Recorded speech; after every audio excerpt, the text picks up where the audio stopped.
तो आज मैं आपको सुनाने जा रही हूँ अपने साथ ही घटी एक ऐसी घटना जिसने मुझे ये सिखाया कि अगर हमारी बॉडी को किसी खाने की चीज़ से एलर्जी है तो कैसे उस खाने की चीज़ का बिना किसी टेस्ट के बिल्कुल प्राकृतिक तरीके से पता लगा लिया जाए।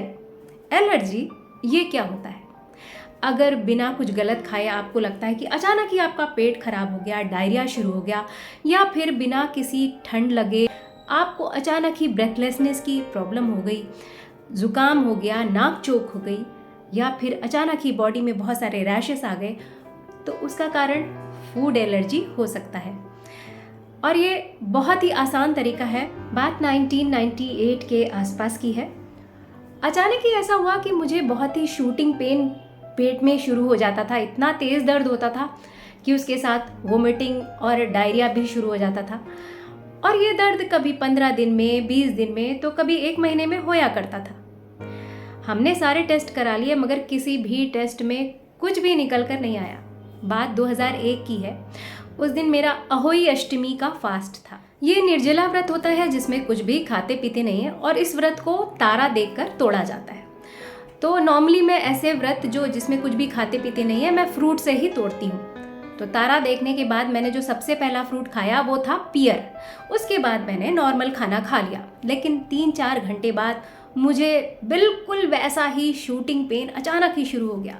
3-4 घंटे बाद डायरिया और वोमिटिंग भी शुरू हो गई। और ऐसा जब भी होता था तो 24 घंटे बाद अपने आप ही नेचुरल इलाज करने से सब कुछ ठीक भी हो जाता था। तो मैंने सोचना शुरू किया कि दिन भर तो मैंने कुछ खाया ही नहीं था, रात में क्या खाया ऐसा। और रात में जो खाने में खाया वो तो मैं अक्सर ही खाती रहती हूँ। एक पियर ही ऐसा फ्रूट था जो कि मैंने काफ़ी दिन बाद खाया था, जो हमारे घर में बहुत रेगुलर नहीं आता था, कभी 15 दिन में, कभी महीने में एक बार आता था, जिसे कि हम हिंदी में बाबू घोषा भी कहते हैं। और उस समय मैं देहरादून में थी, वहाँ पर ये फ्रूट बहुत अच्छा आता था। मुझे समझ नहीं आ रहा था कि क्या पियर जैसे फल से एलर्जी हो सकती है। यही वो अलग चीज़ थी जो मैंने इतने दिन बाद खाई है। मैंने रिसर्च की कि क्या पियर से एलर्जी हो सकती है।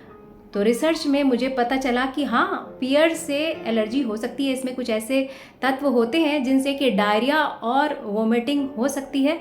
मैंने पियर खाना बंद कर दिया और यकीन मानिए उस दिन के बाद मुझे वैसा शूटिंग पेन फिर कभी नहीं हुआ। तो ये तो मुझे बहुत सीवियर एलर्जी थी पियर से, लेकिन कभी कभी माइल्ड एलर्जी होती है। माइल्ड एलर्जी का हम पता नहीं लगा पाते, हम रोज़ वो चीज़ खाते रहते हैं और हमें हल्का हल्का पेट दर्द होता रहता है, या हल्की हल्की ब्रेथलेसनेस होती रहती है, लेथार्जी आती रहती है, या थोड़ी बहुत खुजली बॉडी में होती रहती है। तो हम पता ही नहीं लगा पाते कि वो क्या चीज़ है। तो कुछ चीज़ें होती हैं जिसमें एलर्जेंस ज़्यादा होते हैं। तो ऐसे ही फास्टिंग रख के और जिस चीज़ पे आपको शक हो कि हाँ इस चीज़ से एलर्जी हो सकती है या इस खाने के पदार्थ में एलर्जेंस हो सकते हैं, रिसर्च करके आप उस चीज़ से अपने फास्ट को तोड़िए, तो आपके सिम्टम्स अचानक ही बढ़ जाएंगे और फिर आपको पता चल जाएगा कि हाँ ये खाने की चीज़ जो है वो आपकी बॉडी एक्सेप्ट नहीं कर रही है। तो किस फूड आइटम से हमें एलर्जी है ये पता लगाने का ये आसान और प्राकृतिक तरीका अगर आपको समझ में आया हो तो वीडियो को लाइक करिएगा, शेयर करिएगा और चैनल को सब्सक्राइब ज़रूर करिएगा।